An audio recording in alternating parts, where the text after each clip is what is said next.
Everyone, आज हम पढ़ने वाले हैं हमारे क्रैश कोर्स के लिए क्या मॉडर्न फिजिक्स। हमने आज पहले क्या देखना है कि ये स्टार्ट कैसे हुई, ठीक है, एक ओवरव्यू दूंगी और उसके बाद आज हम वो इम्पोर्टेंट क्वेश्चंस करेंगे जिससे आप अगर ये क्वेश्चंस कंप्लीटली जो मैं क्वेश्चंस करवा रही हूँ आज के इस सीरीज में, लेक्चर सीरीज में, अगर आज आपने ये क्वेश्चंस को अच्छे से कवर कर लिया तो देयर इज नो डाउट कि आप पेपर में हर एक क्वेश्चन निकाल के आएंगे जब ये इस टॉपिक से आएगा। और हम पढ़ेंगे फोटो इलेक्ट्रिक इफेक्ट, ठीक है, उसके बाद हम पढ़ेंगे मैक्सवेल्स थ्योरी, फिर हम पढ़ेंगे न्यूक्लियर फिजिक्स, फिर आएगा एटॉमिक स्ट्रक्चर, उसके बाद हम पढ़ेंगे एक्सरेज, ठीक है, और शायद हाँ एक और टॉपिक और वो रहेगा रेडियो एक्टिविटी। सो आज हम देख लेते हैं एक ओवरव्यू किसके ऊपर, मॉडर्न फिजिक्स के ऊपर। और मॉडर्न फिजिक्स एक्चुअली स्टार्ट कब हुई, जब एक इलेक्ट्रॉन डिस्कवर हुआ, उसके बाद प्रोटॉन, न्यूट्रॉन, ठीक है, एक न्यूक्लियस क्या होता है, और इन सब डिस्कवरीज के बीच में भी बहुत चीजें आपको मिलती रही, कौन कौन सी थ्योरीज आई, ठीक है। बट आज जो हमने टॉपिक पढ़ना है वो क्या है कि लाइट का बेसिकली नेचर क्या होता है, क्या वो मैटर होता है, क्या वो पार्टिकल होता है, या वो एक वेव होता है, ठीक है, या इन सब का सम होता है। आज हम देखते हैं कि इन सब का एक ओवरव्यू देख लेते हैं। सबसे पहले न्यूटन जी आए and what he said is कि जो पार्टिकल, एक लाइट होती है, इट इज अ पार्टिकल, ठीक है, और उस पार्टिकल को उसने क्या कहा, कॉर्पस्कुलर, ठीक है। और ये एक बहुत ही बड़ी थ्योरी थी जिसका हमारा कोई लेना देना ही नहीं है। उसके बाद कौन आए जी, हाइजेनबर्ग जी है। इन्होंने एक अनसर्टेनिटी प्रिंसिपल दिया और अनसर्टेनिटी प्रिंसिपल से वो क्या कहना चाहते थे कि we can not know the future if we can't know the present. और उनके हिसाब से ये था कि हम किसी भी पार्टिकल की वेलोसिटी या जिसे हम कह सकते हैं मोमेंटम और उसकी पोजीशन साइमल्टेनियसली एक ही जगह पे फाइंड आउट नहीं कर सकते हैं। और अगर हमें आज ही नहीं पता कि उसकी पोजीशन क्या है तो आगे जाके उसकी वेलोसिटी क्या होगी हमें यही नहीं पता होगी, ठीक है। तो इन्होंने बहुत सारा कुछ बताया, बट इन्होंने एक अच्छी चीज जो ये बताई वो ये थी कि मान लीजिए आपने एक वेव ली है ऐसे, ठीक है, और एक वेव ली है ऐसी, ठीक है। तो ये देखिए कि अगर ये एक इतनी लंबी वेव है तो इसके अंदर हम पार्टिकल की क्या मोमेंटम चेंज आराम से कैलकुलेट कर सकते हैं, क्या, डेल्टा पी। बट हम डेल्टा एक्स कैलकुलेट नहीं कर सकते कि एग्जैक्ट पोजीशन की पार्टिकल एग्जैक्टली यहां है, यहां है, यहां है, यहां है, यहां है, ठीक है। बट अगर एक छोटी वेव लेंगे तो उसमें हमें आराम से पता चल सकता है कि पार्टिकल यहाँ है, यहाँ है, कहीं भी। बट यहाँ पे हमें पार्टिकल की वेलोसिटी नहीं पता चलेगी क्योंकि एक तरह से स्टैंडिंग वेव हो जाएगी, एक जगह पर खड़ी हुई है। उससे हमें क्या मिलेगी, हमें कि पार्टिकल की वेलोसिटी या पार्टिकल का जो मोमेंटम चेंज है वो क्या है हमें नहीं मिल पाएगा, ठीक है। इन सब के बाद कौन आए, मैक्सवेल जी, ठीक है। इन्होंने तो बहुत ही बड़ा धमाका कर दिया। क्या धमाका कर दिया, सबसे पहले तो इन्होंने 4 इक्वेशंस दे दी किसमें, इलेक्ट्रोमैग्नेटिज्म में, और उसी को लेके आगे किसमें, यहाँ पे, ठीक है। और यहाँ पे जब लेके आए तो इन्होंने क्या कहा कि भाई ये क्या होती है, ईएम वेव्स होती है, और इन्होंने इवन स्पीड ऑफ लाइट तक कैलकुलेट कर दी जो क्या होती है। और इन्होंने फिर क्या कह दिया, ये कैसा नेचर है लाइट का, एक वेव नेचर है, ठीक है। और फिर जी कौन आ गए, प्लैंक जी आ गए, ठीक है, ब्लैक बॉडी रेडिएशन लेके। फिर इन्होंने क्या बोल दिया कि ये कैसा है, पार्टिकल है। तो एक एक्सपेरिमेंट हुआ, डेविसन जर्मर एक्सपेरिमेंट, ठीक है। हमें उसके अंदर थीटा, ठीक है, फॉलिंग एंगल जिसके ऊपर पार्टिकल फॉल कर रहा है, वो कितना दे रखा है, 52 डिग्री, ठीक है। अगर मान लीजिए किसी क्वेश्चन में ऐसा दिया जाता है और अगर आपसे वो पूछ ले कि गैलेंसिंग एंगल कितना होता है, ठीक है, जिसे हम रिप्रेजेंट करते हैं फाई से, या आप इंटरमिक्स भी कर सकते हैं। अगर आप इसे फाई ले लें और इसे थीटा ले लें, ठीक है, तो थीटा किसकी इक्वल हो जाता है 180 डिग्री -5 डिवाइडेड बाय 2, ठीक है, and it is given bye 180 -52 degree, और ये भी डिग्री है, डिवाइडेड बाय 2, ये किसके इक्वल आ जाएगा 64 डिग्रीज, ठीक है। यहां से हमें क्या मिलता है बैलेंसिंग एंगल, ठीक है। और आज हम एक छोटा सा क्वेश्चन देखते हैं जिससे आपको बहुत सारे कॉन्सेप्ट्स क्लियर हो जाएंगे।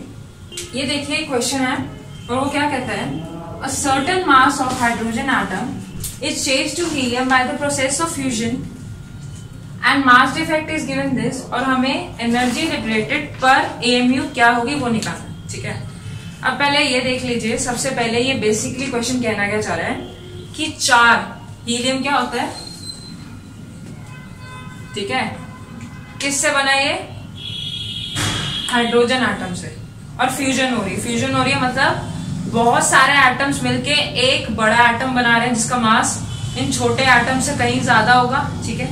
और वो कहना क्या चाह रहे हैं इस क्वेश्चन में कि हमें एक कोई रिएक्शन हुई जिसमें हाइड्रोजन एटम से हीलियम बना, तो ऑब्वियस ही बात है कि 4 हाइड्रोजन एटम मिले होंगे तभी एक हीलियम का एटम बना, ठीक है, फ्यूज होके।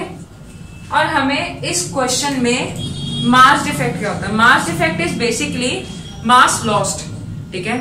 और बेसिकली मास लॉस्ट नहीं होता, एक बहुत ही अच्छी और बहुत ही बढ़िया इक्वेशन दी थी, किसने, आइंस्टीन जी ने दी थी, और वो क्या कहते हैं E is equals to mc²।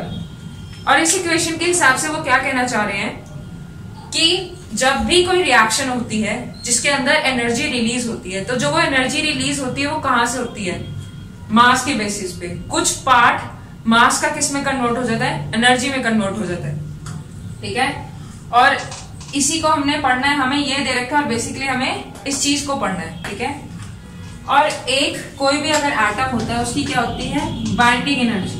Binding energy क्या एनर्जी होती है, बाइंडिंग एनर्जी वो एनर्जी होती है, जैसे वर्ड ही कह रहा है कि ये वो मिनिमम अमाउंट ऑफ एनर्जी होती है जो पार्टिकल्स के पास होती है। जो मान लीजिए अगर ये 4 एटम्स है, अगर ये जुड़ के हीलियम बनाए तो इन चारों ने रिएक्शन के थ्रू कुछ ना कुछ एनर्जी एक्वायर करी होगी, और उसी एनर्जी को एक्वायर करके ये चारों कंबाइन करे होंगे और तब एक हीलियम का एटम बना होगा।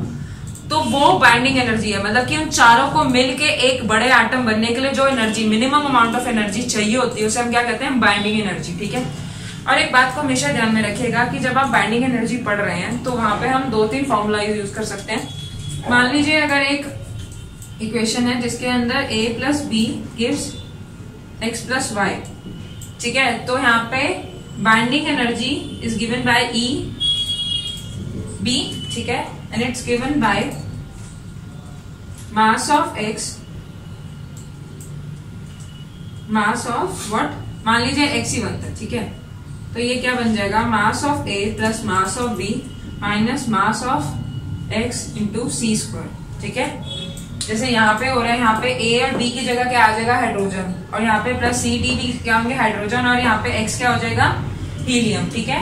तो हम चारों के चारों जो कॉन्स्टिट्यूएंट्स पार्टिकल है उनका मास ऐड कर लेंगे, और फाइनली अगर हमारा जो मास बना है उसका मास क्या करेंगे, इसमें से माइनस कर लेंगे, तो हमें क्या पता चल जाएगा मास डिफेक्ट, कि कितना मास एक्चुअली एनर्जी में कन्वर्ट हुआ है। और अगर उसको c² से मल्टीप्लाई कर देंगे तो आपको यहाँ पे क्या मिल जाएगी बाइंडिंग एनर्जी मिल जाएगी।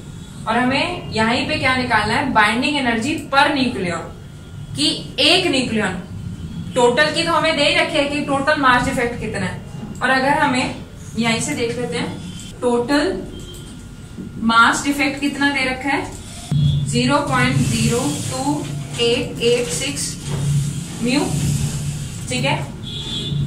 तो हम पहले यहाँ पे क्या निकालना चाहते हैं energy liberated EB per nucleon किसके इक्वल हो जाएगा डेल्टा m इंटू c², ठीक है। और ये डेल्टा m किसके लिए होगा पर न्यूक्लियन के लिए, कि एक न्यूक्लियन के लिए मास डिफेक्ट कितना है, ठीक है। तो अगर टोटल मास डिफेक्ट हमें पता है 0.02886 म्यू है, ठीक है, ठीक है। ये किसके लिए 4 के लिए, ठीक है। तो एक के लिए कितना हो जाएगा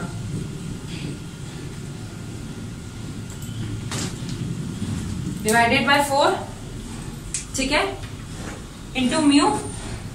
और इस बात को हमेशा ध्यान रखिएगा कि जब भी आपका मास हमें AMU में दे रखा हो, मतलब एटॉमिक मास यूनिट में दे रखा हो, तो इसका फॉर्मूला क्या बन जाता है, इंस्टेड मल्टीप्लाइंग इनटू C, ठीक है, और इक्वेशन को और टफ करने के बजाय आप क्या कर सकते हैं, EB इज इक्वल्स टू, आपको अगर मास डिफेक्ट पता है, इनटू 931 मेगा इलेक्ट्रॉन वोल्ट से आप इसको मल्टीप्लाई कर देंगे, तो आपका जो आपको मास डिफेक्ट वो मिलेगा, वो किसमें मिलेगा, मेगा इलेक्ट्रॉन वोल्ट में मिलेगा, और आपकी कैलकुलेशंस बहुत ज्यादा आसान होंगी। बट ये हमेशा याद रखना है कि ये मास डिफेक्ट किस में दे रखा है, AMU में दे रखा है, और वो हमें यहाँ पे दे ही रखा है, बस आपको ये वैल्यू यहाँ पे इक्वेट करनी है, इससे मल्टीप्लाई करवा देना।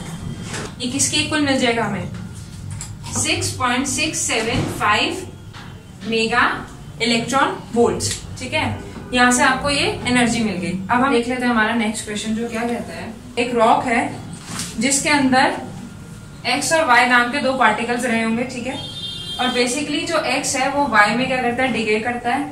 हमें यहाँ पे X की हाफ लाइफ दे रखी है और Y क्या बताया हुआ है, सिर्फ स्टेबल है, और हमें क्या बता रखा है कि रॉक में इन दोनों की कितनी प्रेजेंस है, ठीक है, नंबर ऑफ पार्टिकल्स कितने हैं, रेशियो दे रखा है, वो क्या दे रखा है 1:7, और हमें क्या फाइंड आउट करना है कि भाई जो ये रॉक था इसकी एज क्या थी, ठीक है। तो हम देख लेते हैं, ये आपने पढ़ा होगा कि n is equal to n0 e⁻⁻ λt, ठीक है, और अगर हम इस t की जगह t हाफ को इक्वेट करते हैं, ठीक है, तो हमें एक इक्वेशन मिल जाती है, और वो इक्वेशन किसके इक्वल होती है, n/n0 is equal to 1/2⁻n, ठीक है, और ये क्या है, एक इंपॉर्टेंट शॉर्टकट है, ठीक है, और यहाँ पे ये n क्या है, नंबर ऑफ हाफ लाइफ्स, ठीक है, number of half lifes means आप हमेशा इस बात को याद रखिएगा कि जब एक एटम है, अगर वो कह रहा है कि उसकी 50 इयर्स लगते हैं उसकी हाफ लाइफ में, तो मतलब 100 से 50 जाने में उसको 50 इयर्स लगे, ठीक है, तो नेक्स्ट हाफ लाइफ का क्या मतलब हुआ, 50 से 0 नहीं होगी वो हाफ लाइफ, जो बची हुई है, कितना 50% बचे, 50 का हाफ, मतलब 50 से 25% जाने में इसको फिर से 50 इयर्स लगेंगे, ठीक है, फिर 25 का हाफ, और ऐसे ही करते 0 तक, ठीक है। हाफ लाइफ का मतलब हमेशा डिपेंड करता है कि कितना सब्सटेंस एक्चुअली शुरू में प्रेजेंट रहा होगा, ठीक है। तो हमें ये वाला फॉर्मूला इस्तेमाल करते हुए ये इक्वेशन निकाल लेते हैं। हमें यहाँ पे क्या दे रखा है, nx/ny इज इक्वल टू 1/7, ठीक है। अगर मैं यहाँ डिनोमिनेटर में x को भी प्लस कर दूं तो मुझे क्या मिल जाएगा कि इनिशियली कितने नंबर ऑफ एटम्स या कितने नंबर ऑफ न्यूट्रॉन्स या जो भी हमारा मटेरियल है वो प्रेजेंट रहा होगा। तो n/nx/nx plus ny will be is equals to n/n0। n0 क्या है, इनिशियली प्रेजेंट पार्टिकल्स कितने हैं, और n क्या है कि कितने प्रेजेंट रह गए एक रिएक्शन के बाद, ठीक है। तो हमें यहाँ से n/n0 क्या मिल जाएगा, 1/8, राइट। और हमें वो इक्वेशन तो पता ही है, तो हम सीधा इक्वेशन में पुट कर देंगे, n is equal to n0 is equal to 1/2⁻n, और हम यहाँ पे 1/8 है, तो आपको ये तो पता है होगा कि 2⁻3 कितना होता है, 8। तो हमें यहाँ पे क्या मिल जाएगा, 1/2⁻n, हमें यहाँ पे क्या मिल गया 3, ठीक है। तो हमें बेसिकली यहाँ पे हमारा क्या मिल गया, n3 मिल गया। यहाँ पे n3 का क्या मतलब है कि 3 हाफ लाइफ्स में ये पूरा का पूरा जो हमारे पास सब्सटेंस है n0 वो क्या करेगा, डिके करेगा। हमें n मिल गया, और हमें t हाफ तो पता ही है वो कितना है, 20 इयर्स, ठीक है। तो आपको क्या निकालना है, टोटल एज निकालनी है, टोटल एज या टाइम ऑफ द रॉक इसके इक्वल आ जाएगा, t half multiplied by number of half lifes. और इस चीज को एक तुक्के से भी याद रख लें कि भाई अगर हमें ये पता है कि अगर एक पार्टिकल को उसके हाफ जाने में कितना टाइम लगता है, और हमें ये भी पता है कि वो पार्टिकल पूरा का पूरा कितने टाइम में डिके करता है, ठीक है, जो हमें यहाँ से पता चल चुका है। ठीक है, तो आपको ये पता चल जाएगा कि टोटल टाइम कितना लगा होगा इस पार्टिकल को कभी बनने में। ठीक है, ये इसकी एज कितनी रही होगी। ठीक है, उतने ही साल लगेंगे ना। तो हमें टी हाफ पता है कितना है, 20 ईयर्स। और हमें ये भी पता चल चुका है कि 3 हाफ लाइफ्स में ये डिके करता है। तो हमें कितने ये मिल जाएगा, 60 ईयर्स विल बी इसका क्या, एज ऑफ द रॉक। ठीक है, अब हम एक और क्वेश्चन देख लेते हैं। और ये क्वेश्चन जो मैं अब आपको बताने वाली हूँ ये बहुत ज्यादा आसान है। ठीक है, और ये किसके ऊपर है, बेसिकली हमारे फोटो इलेक्ट्रिक इफेक्ट के ऊपर, जिसको हम अब थोड़ा सा डिस्कस करेंगे। तो अब आप यहाँ पे ना 2 चीजें पढ़ेंगे, और वो क्या है कि इलेक्ट्रॉन जो है और जो फोटोन है, इलेक्ट्रॉन और फोटोन है, ये दोनों ही अलग तरह से क्या करती हैं, ट्रैवल करती हैं। ठीक है, जो इलेक्ट्रॉन होती है इसकी जो एनर्जी होती है, अगर मैं इसको ई से रिप्रेजेंट करूं क्योंकि हमारे पास सेम ही है, तो ये किसके इक्वल हो जाएगी, हाफ mv²। ठीक है, इसको यहाँ पे किस तरह से, एक नॉर्मल पार्टिकल की तरह कंसीडर करो। ठीक है, और यहाँ पे फोटोन की जो एनर्जी होगी वो हम देखते हैं कहां से आती है। फोटोन के लिए हम कौन सा कॉन्सेप्ट यूज करेंगे, कौन सा कॉन्सेप्ट यूज करेंगे, डी ब्रोगली का। अब आप ये देखिए कि आपको E इज इक्वल टू किसके इक्वल होता है, एच न्यू हमें पता है, तो हम न्यू की जगह क्या बोल सकते हैं, C अपॉन लेमडा। ठीक है, और लेमडा यहाँ पे किसके लिए होगा, इलेक्ट्रॉन के लिए। और अगर मैं इसे इधर ले जाऊं तो मुझे लेमडा E किसके इक्वल मिल जाएगा, HC upon E।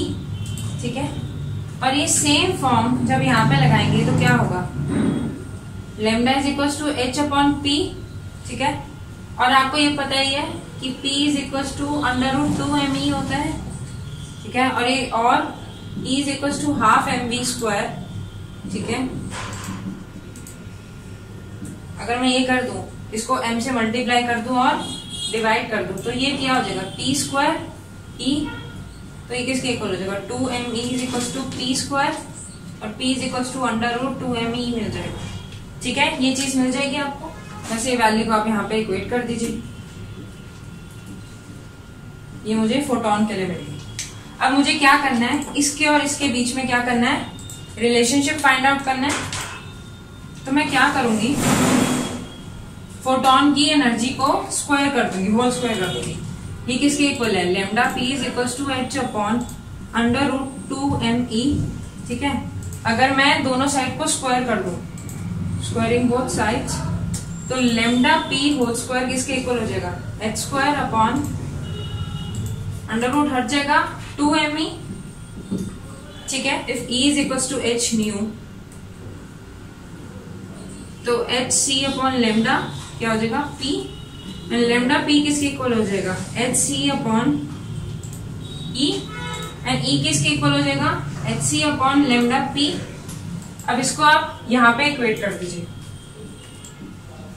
Lambda p² किसके इक्वल आ जाएगा, h² upon 2 into lambda E into 2mHE into HC। H से H कैंसिल हो जाएगा और हमें क्या मिल जाएगा, lambda p² is directly proportional to lambda E। ठीक है, ये हमें मिल गया। चलिए अब देखते हैं नेक्स्ट क्वेश्चन, और वो क्या कहता है, for a photo electron emission from a certain metal the cut off frequency is new. और अगर इस रेडिएशन की फ्रीक्वेंसी न्यू है, and if a radiation of 2 new impinges on the metal plate, the maximum possible velocity of the electron क्या है। ठीक है, सबसे पहले क्या है, एक हमें मेटल प्लेट है हमें दे रखी है जिसकी कट ऑफ फ्रीक्वेंसी वो फ्रीक्वेंसी होती है जिसके ऊपर, मतलब अगर मान लीजिए कोई पार्टिकल है, उसकी फ्रीक्वेंसी ये है, अगर वो उसके ऊपर फॉल करता है, अगर इस फ्रीक्वेंसी से कम फ्रीक्वेंसी के ऊपर पार्टिकल की एनर्जी रही होगी या फ्रीक्वेंसी रही होगी, तो पार्टिकल जो होगा वो क्या होगा, एमिट नहीं करेगा। बट हमारे पास क्या होता है, एक 2 न्यू इसके ट्वाइस वाला पार्टिकल मेटल प्लेट पे गिरता है, तो जो पार्टिकल और जब गिरेगा तो एक इलेक्ट्रॉन एमिट होगा। तो हमें क्या फाइंड आउट करना है कि जो इलेक्ट्रॉन एमिट हो रहा है उसकी मैक्सिमम पॉसिबल वेलोसिटी किसके इक्वल होगी। ठीक है, हमें E is equal to half mv² max पता है। ठीक है, बट यहाँ पे हमें क्या दे रखा है कि जो फ्रीक्वेंसी है वो कितनी है, 2 न्यू, और एक्चुअली कितनी होनी चाहिए रेडिएशन की, न्यू। तो E is equals to H delta nu हो जाएगा और वो किसके इक्वल हो जाएगा, 2 nu minus nu is equals to H nu हो जाएगा। ठीक है, और ये सारा कॉन्सेप्ट हम कहां से पढ़ रहे हैं, फोटो इलेक्ट्रिक इफेक्ट से। और फोटो इलेक्ट्रिक इफेक्ट क्या कहता है, फोटो इलेक्ट्रिक इफेक्ट ये कहता है कि जब भी मान लीजिए कोई एक इलेक्ट्रॉन होता है जिसकी एनर्जी न्यू है, वो एक मेटल सरफेस पे फॉल करती है, तो उस मेटल सरफेस का खुद का क्या होता है, कुछ वर्क फंक्शन होता है। By work function what I mean is या कट ऑफ फ्रीक्वेंसी जहां से आ रही है, work function is nothing but the energy जो मिनिमम रिक्वायर्ड होती है। अगर उससे कम एनर्जी का पार्टिकल सरफेस पे गिरेगा तो कोई भी पार्टिकल एमिट नहीं हो पाएगा। तो मतलब अंदर से सरफेस तक लाने के लिए जो एनर्जी चाहिए होती है पार्टिकल के लिए, उसे कहते हैं वर्क फंक्शन। और उसके बाद जो एनर्जी लेफ्ट ओवर होती है वो क्या होती है, उसी एनर्जी से पार्टिकल क्या होता है, बाहर एमिट होकर निकल जाता है। ठीक है, तो क्या हमें मिल जाता है, H nu is equals to H nu not 5 plus H nu, ये आउटगोइंग पार्टिकल की होती है। ठीक है, और यहाँ पर 5 किसके इक्वल हो जाता है, हाफ mv स्क्वायर मैक्स। ठीक है, अब हमें ये पता है H न्यू मिल गया। अब हम इन दोनों को अगर इक्वेट कर दें इस इक्वेशन के हिसाब से, तो हमें ये मिल जाएगा H nu is equals to half m v square max. ठीक है, तो v मैक्स स्क्वायर किसके इक्वल हो जाएगा, 2H न्यू अपॉन m। और अगर हम इसका अंडर रूट ले लें तो हमें मैक्सिमम वेलोसिटी मिल जाएगी जिससे ये पार्टिकल क्या हो रहा है, एमिट हो रहा है।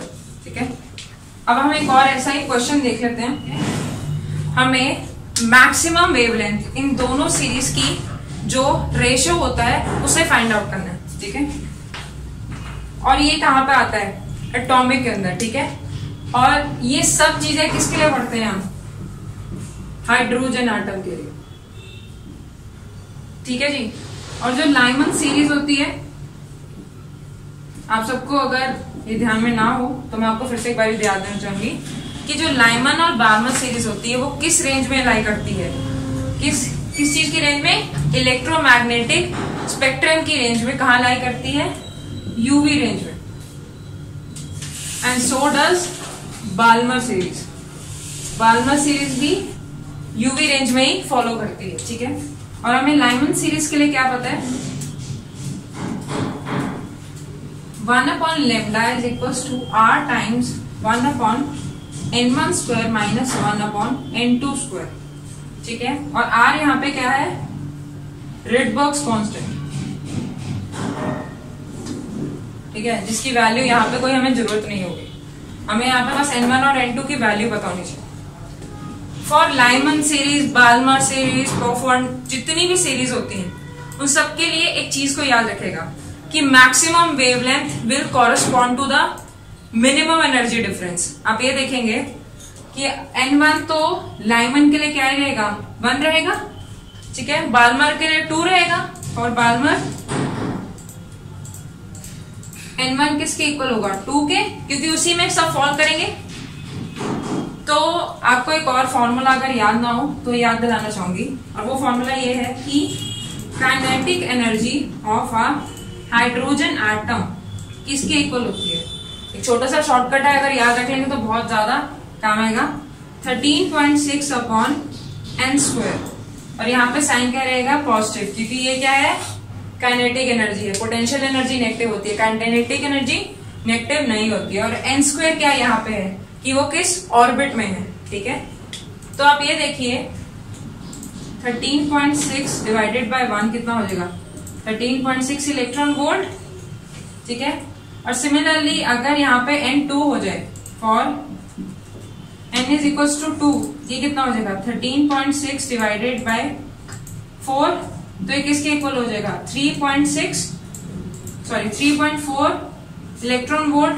ठीक है, और for n is equals to 3 कितना हो जाएगा, ये 13.6 डिवाइडेड बाय 9, 1.51 इलेक्ट्रॉन वोल्ट। ठीक है, तो अब क्या यहां से इन सब से आपको क्या पता चल रहा है कि जितनी ज्यादा आप बड़े लेवल से छोटे लेवल पर जाएंगे उतना ज्यादा एनर्जी डिफरेंस होगा और उतनी ही कम क्या होगी, वेवलेंथ होगी, क्योंकि E is inversely proportional to lambda. ठीक है, तो आपको यहां से क्या पता चला है इस सब चीजों से कि लाइमन सीरीज के लिए मैक्सिमम वेवलेंथ किसके लिए होगी, for n2 is equals to 2 and to n2 is equals to 1 के लिए हमें मैक्सिमम वेवलेंथ मिलेगी। तो यहाँ पे वैल्यू पुट कर दीजिए, लेमडा मैक्स किसके इक्वल आ जाएगा, 1 upon r upon 1 minus 1 upon 1 upon 4, ठीक है, 1 अपॉन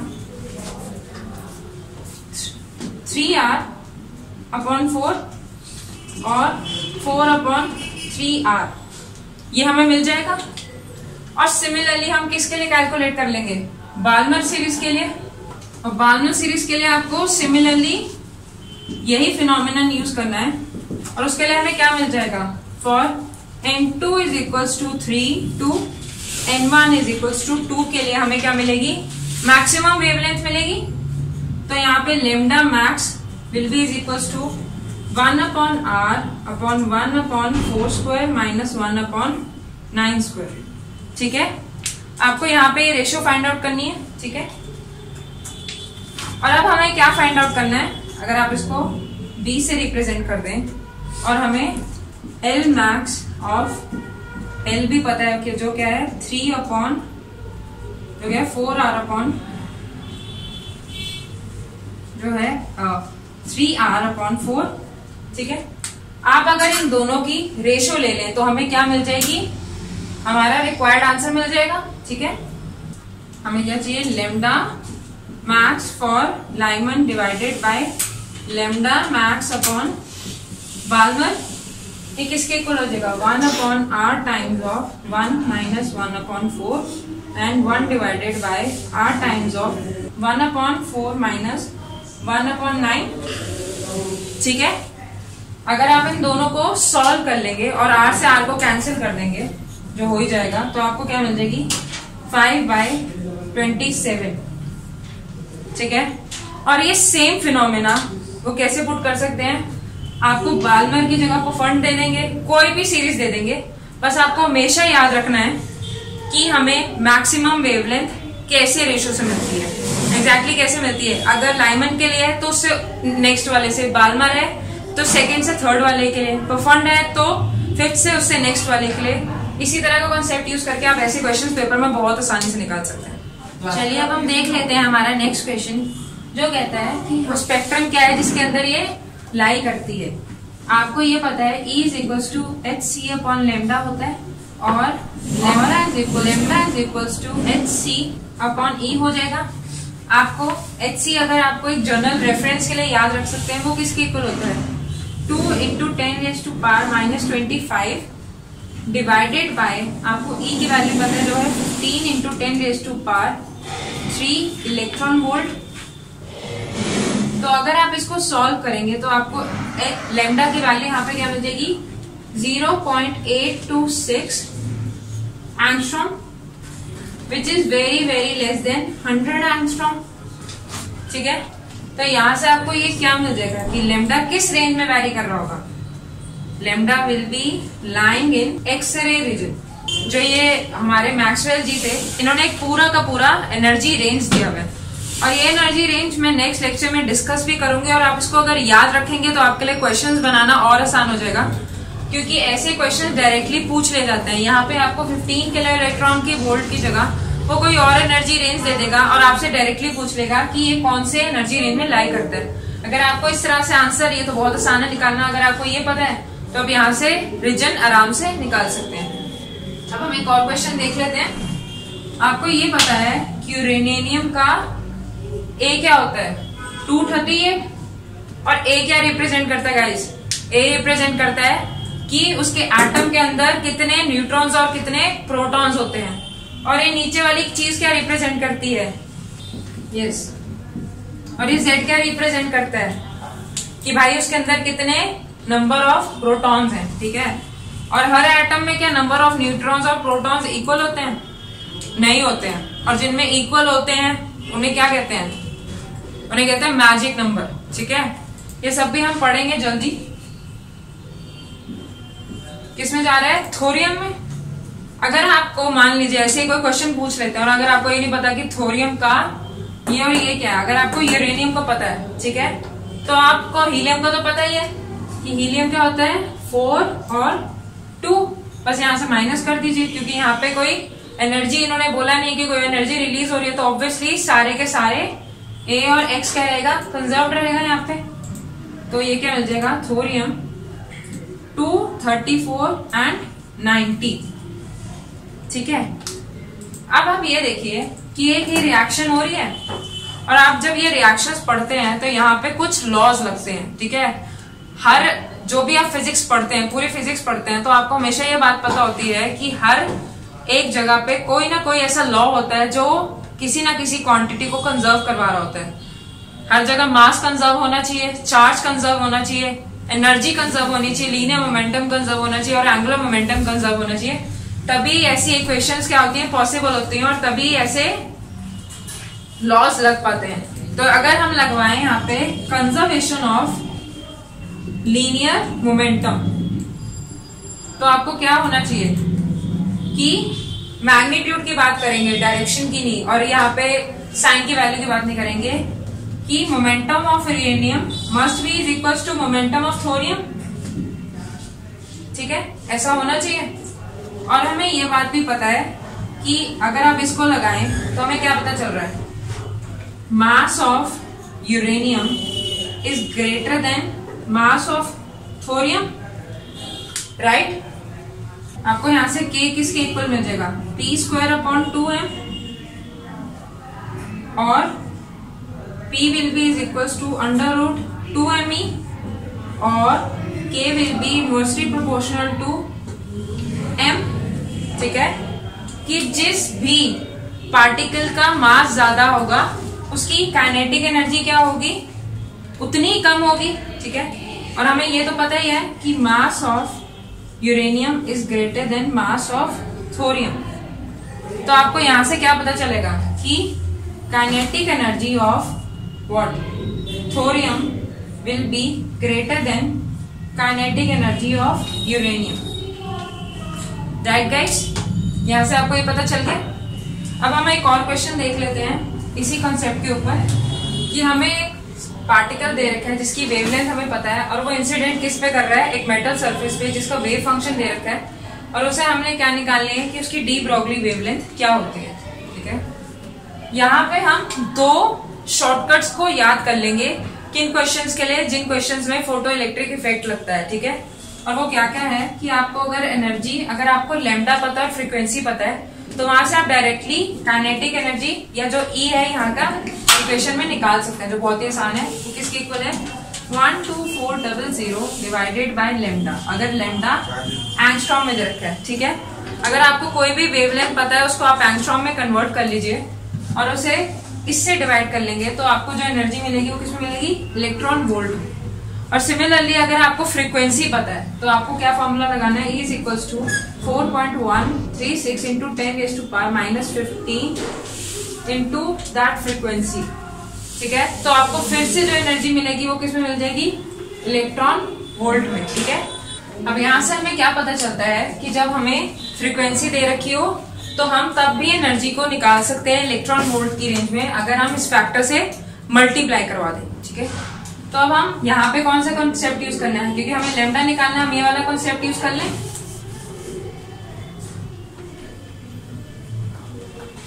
ठीक है, यहां से जब आप E निकालेंगे तो आपको क्या मिल जाएगी,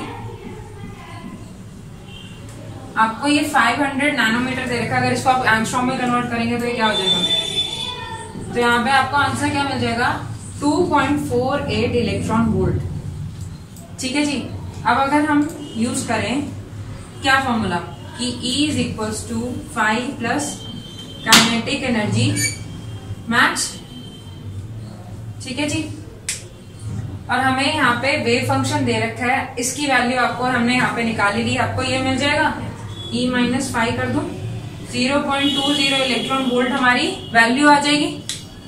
और आपको ये पता है तो आप किसके इक्वल पुट कर सकते हैं, lambda is equals to h/p होता है, p is equals to 2√2me होता है।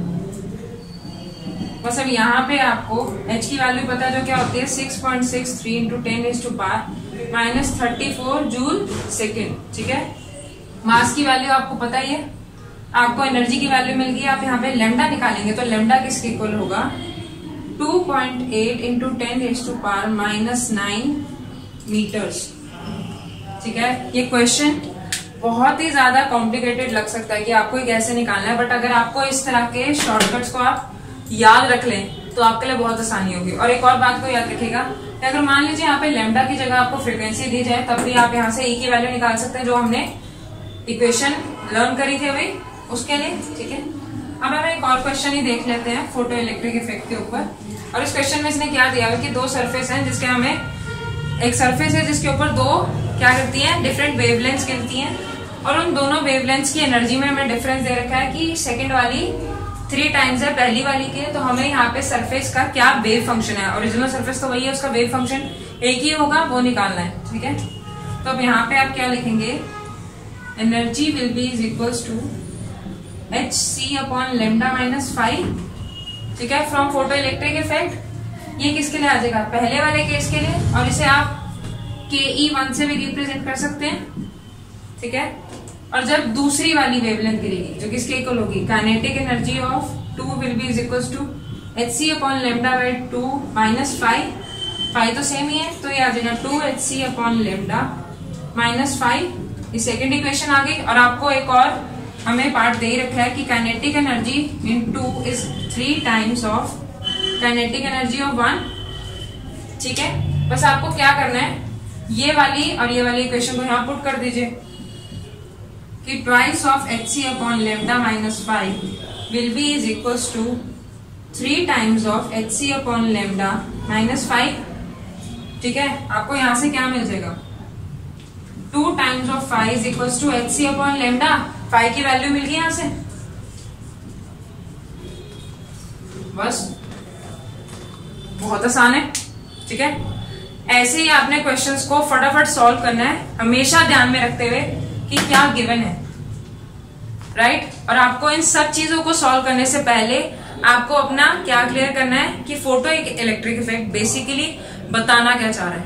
ठीक है, अब हम हमारा नेक्स्ट क्वेश्चन देख लेते हैं, जो क्या कह रहा है कि अगर हम एक पार्टिकल की काइनेटिक एनर्जी उसकी इनिशियल एनर्जी से 16% ज्यादा इंक्रीज कर देते हैं, then what is the change, actually change in the de Broglie wavelength. तो हमें ये पता है कि lambda is equals to h upon p होता है, which is nothing upon h upon under root 2me। ठीक है, और यहाँ पे इसे k से भी रिप्रेजेंट कर सकते हैं, आपकी मर्जी। तो हमें यहाँ पे लेमडा 1 अपॉन लेमडा 2 किसके इक्वल मिल जाएगा, अंडर रूट ऑफ 16k अगर वो इनिशियल एनर्जी है, divided by k which is nothing but 4। ठीक है, तो हमें परसेंटेज चेंज किसके इक्वल मिल जाएगा, 4 माइनस 1 अपॉन 4 इंटू 100 और final minus initial divided by final energy. ठीक है, तो कितना है 3 अपॉन 4 इंटू 100 कितना हो जाएगा, 100% कितना हो जाएगा, 75% चेंज आ जाता है किसके अंदर, हमारी डी ब्रॉगली वेवलेंथ के अंदर। अगर हमारी जो काइनेटिक एनर्जी है पार्टिकल की वो 16% चेंज हो, ऐसे ही ये वैल्यूज को चेंज कर देंगे। ठीक है, और आपसे कोई और कॉन्स्टेंट पूछ सकते हैं। ठीक है, तो इट्स वेरी इजी। तो अब हमारे नेक्स्ट क्वेश्चन में देख लेते हैं। तो नेक्स्ट क्वेश्चन क्या कहता है कि हमारे पास एक हाइड्रोजन एटम है जिसके ऊपर एक मोनोक्रोमैटिक वेव गिरती है जिसकी वेवलेंथ है 975 एंगस्ट्रॉम, और हमें क्या फाइंड आउट करना है कि how many number of spectral lines it will have to cross to get this much amount of lambda. ठीक है, कितने उसने स्पेक्ट्रल लाइंस क्रॉस की होंगी तभी ये लेमडा हमें मिल रहा है। ठीक है, तो हम सिंपल सा एक फॉर्मूला लगा लेते हैं जो होगा E is equals to hc upon lambda which is nothing but 6.6 into 10 raised to power minus 34 into 3 into 10 raised to power 8 divided by 975 into 10 raised to power कितना minus 10 meters. It will give you an answer as 2.0 into 10 raised to power minus 18 joules. ठीक है, but हमारा answer तो हमें electron volt में चाहिए तभी हमारी कन्वर्जन आसान होगी। तो आप इसको किससे डिवाइड कर देंगी, एक इलेक्ट्रॉन के ऊपर कितना चार्ज रहता है 1.6 into 10 raise to power minus 19 coulomb. ठीक है, तो आपको क्या मिल जाएगा यहाँ से आंसर 20/1.6 इलेक्ट्रॉन वोल्ट, ठीक है, and which is nothing but 12.5 electron volt. आपको ये एनर्जी तो मिल गई। अगर आपको ये एनर्जी डिफरेंस पता चल जाए कि ये किस हाइड्रोजन एटम में किस लाइन से किस लाइन में जाने के लिए होती है, तो आपको आसानी से पता चल जाएगा कि हमें कितनी नंबर ऑफ स्पेक्ट्रल लाइंस मिल रही है। तो हमें यहाँ के लिए एक चीज पता है कि kinetic energy for an hydrogen atom is given by 13.6 divided by n square, जैसे हमने पहले भी क्वेश्चन में किया था। तो kinetic energy for n is equal to 1 कितना होता है 13.6, for n is equal to 2 कितना होता है 3.4 electron volt, for n is equal to 3 कितना होता है 1.51 इलेक्ट्रॉन वोल्ट। तो यहां से आप आसानी से फिगर इट आउट कर सकते हैं कि यहाँ पे हमें क्या एनर्जी मिलेगी, n is equal to 3 to n is equal to 1 के लिए हमें मिल रही है। और यहाँ पे therefore number of spectral lines कितनी हो जाएगी 2, ठीक है। This is very easy.